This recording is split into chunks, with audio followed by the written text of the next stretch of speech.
This is one car that definitely has some history. Because recently we discovered that the engine has had a modification done to it called a block mod. We found this out because we've had to pull the engine apart due to cylinder 3 dropping compression. And once we got the head off, we could see that the block mod had been done, because these metal shims sit between each cylinder, and these are supposed to help prevent the cylinders from cracking, and we're just hoping that a cracked cylinder isn't our issue. And now knowing that the block mod's been done, I'm just really hoping that when we get this sump off and pull this apart a bit more to get these pistons out, that we're going to find the issue. Because does it mean if it is the liner still, and with the block mod being done, is that a telltale sign right now that they're at fault? Can you reline these ends? Can you reline the block? Is it a new block? I'm not really sure. So right now I think I'm just keeping my fingers crossed. We're going to get this sump off, get these pistons out, and we're hopefully going to find our problem. And then done all the bolts on the outside of the sump, and also had to use a lever to prise it open to remove it. Well, that's weird. I have never seen a sump come off of an engine before that's got no sealer or gasket on it whatsoever. It's just been bare metal both sides. There's nothing even on the sump. So, is that how that's supposed to be, or am I just missing a trick here?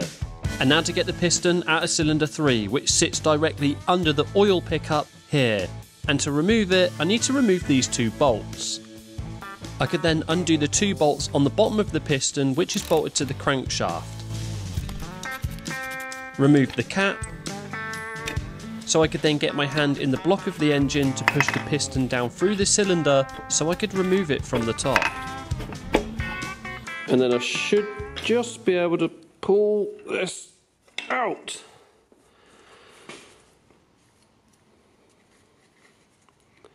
Well, the rings look alright because I haven't fell out. It's still pretty sharp. I can feel that through my glove. That's pretty sharp. Top one, maybe not so much. The bottom one, definitely.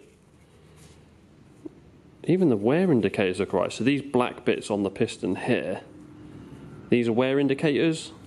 And as you can see, there's still quite a bit of black on them. So whether they've had pistons in them before, and they're quite new, they just haven't worn that much, I'm not sure. But they actually look all right. And so does the rest of the piston. Which means that it's now either the valves in the head aren't seating properly and we're losing compression through them, but we are going to send that off and get them checked anyway, or it's that the cylinder it's past its tolerance and it's letting pressure through past the piston, which means we'd end up having to get this thing bored out and to fit oversized pistons, but we're not going to know that until we get that clock gauge. So the guy that's doing the head, I'm now going to ring him up and tell him that he's got a block coming as well. And while the engine is off to be checked, I'm going to be making a start on turning our ST into a bit of a rally car. I mean, what else were we meant to do with a Ford Focus ST that's had such a bad history,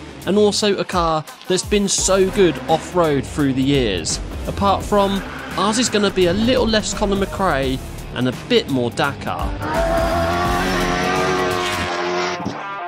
Now, I know this is only a mock-up, but it just gives you a little bit of an indication as to what this is going to look like, and I'm really feeling this. I cannot wait to get all this on and to see what this is going to look like as a final piece, because I think this is going to look really good, and genuinely cannot wait to see what this is going to be like off-road as well. Now, we're not going to be throwing this amongst Land Rovers, throwing loads of money at it, putting big suspension on it. We're not doing any of that at all. We're literally just lifting this up 30mm. We've got these 30mm razors here, which just go in on the standard suspension. We've got the 16-inch alloy wheels with the off-road tyres, and they are bolted onto the hubs, so they do fit. And we've got these big arches, and I think once this thing's done, it's going to look pretty cool. And to start getting these arches cut out, I needed to get the front bumper back on to make sure everything lines up. I then lined up the arch with the sway shine on the wing, and making sure that this was in the right place was crucial, as I'm going to be using the arch as my template. Then once it was in place, mark the holes using a drill. Drilled all the holes out and screwed the arch on. Using masking tape, I placed it on the bottom of the arch to use it as a guideline for where I want to cut it, and then marked it with a pen so I knew what side of the tape to cut.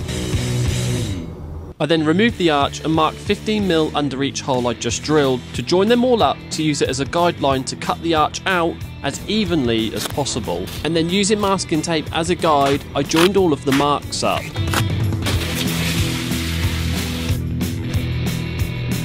And then using an air saw, carefully cut out the arch following the line of the tape.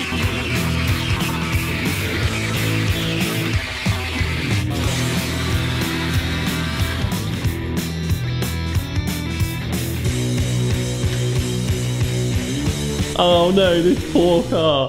What are we doing? Oh, as if it hasn't been through enough already and I'm now here cutting it up. Look at the size of that hole. This arch is going to be huge. Once I screw that plastic wheel arch onto this, it's going to make this look really big with how it goes into the front bumper there. That is going to look absolutely ridiculous. And having done this side, I have done the driver's side as well. So that's the two fronts done. And I'm not going to put the arches on this just yet because I need to modify the bumper. I need the arches on to do so, but we're not going to get to that just yet because I've got a really cool idea for the front bumper and we're going to get to that in a bit. Now I want to get these rear quarter panels cut out so we can put the arches on all together, but the only thing is with this is once I make this cut, there really is no going back because the quarter panel is basically a structural panel to the car. It's welded on, it's not removable. So once I make this cut, if we wanted to go back on ourselves, we'd have to replace the quarter panels, and that's not really that easy to do. And now to get the rear arch fitted, and I'm going to be doing exactly the same on the rear arch as I did on the front. That's how you do it. Line up the arch, marked all the holes, drilled them all out, screwed the arch on, then removed the arch once I was happy and fitted riv nuts, which is going to make my life a lot easier with fitting the arches back on, as riv nuts are basically a fixed nut on the panel which requires no welding. Then mark the arch where I want to cut it, then cut the arch out following the guideline of 15mm under each hole.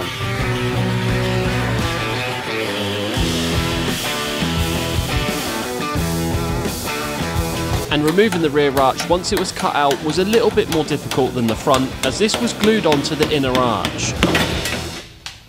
This isn't as bad as I thought it was going to be. Okay, we have a big hole here and I can see the inside of the car, so I do need to fill this hole in, but what I'm going to try and do is make up a patch to go in here. I'm going to try and get away with riveting it in and gluing it in. I mean, it's what they do in all the new BMWs, so I can't see why it's going to be a problem on this. I mean, we're only taking this off-road, right? But from this point here to this point here, I could just trim this up, panel beat it up, put a bit of glue in here, a couple of rivets, and that's going to seal that hole up nicely. So I'm going to do my best to try and not get the welder out, because I pulled this out of the inner arch. It's a piece of foam, it's really dry, and this stuff catches fire really, really easy. Right, just because I'm so impatient, I want to see what this is going to look like. So before I go patching up this rear arch, I've put the plastic rear arch on. I want to get the front one on, but before I do that, I want to modify the front bumper. Now, the idea with the front bumper is that I'm going to be cutting it right the way through the middle here, keeping the top half of the bumper and losing the lower. So we lose the fog lights, we're going to lose this grille, but we're going to keep this grille. And then how I see this, I think it's going to look pretty cool, is that we black the front bumper, keep the arches black and black the seal, so it kind of looks like a part of a kit. And then with the bumper being so small on the front, with the off-road tyres and the 30mm rays, hopefully the front is going to look quite jacked up and give it more of a raised look. That's the idea, but I don't know, what do you guys think? Or are we just completely ruining this car? And one cut straight through the middle of this bumper using an air saw has completely changed the look of this car. I wasn't joking when I said this is going to look a bit Dakar, because come on, that front bumper, just give it the look, Hannah. It set it off. Definitely set it off. I cannot wait to get this all back together and see what it's really going to look like. Black the bumper, get the crash bar in, get the spotlights on the front, black the sills, the mirror caps, get the wheels spaced out because they need spacing out massively, get suspension in as well with the razors. I'm not sure where it's or how it's going to sit stance wise, whether it's going to sit slightly higher or slightly lower. I'm not sure at the minute, but we're not really going to know that anyway, even if I did get the suspension on, until the engine's back in and we've got some weight in the front. But I just wanted to mock this together more so than anything, just to try and gauge an idea of what it's going to look like, and I'm really feeling it. So I hope you enjoyed this video, guys. If you have, hit that like button, hit that subscribe button, and I'll see you all in the next one. And then hopefully I can pull this out. He says. Oh my God, wow. Oh.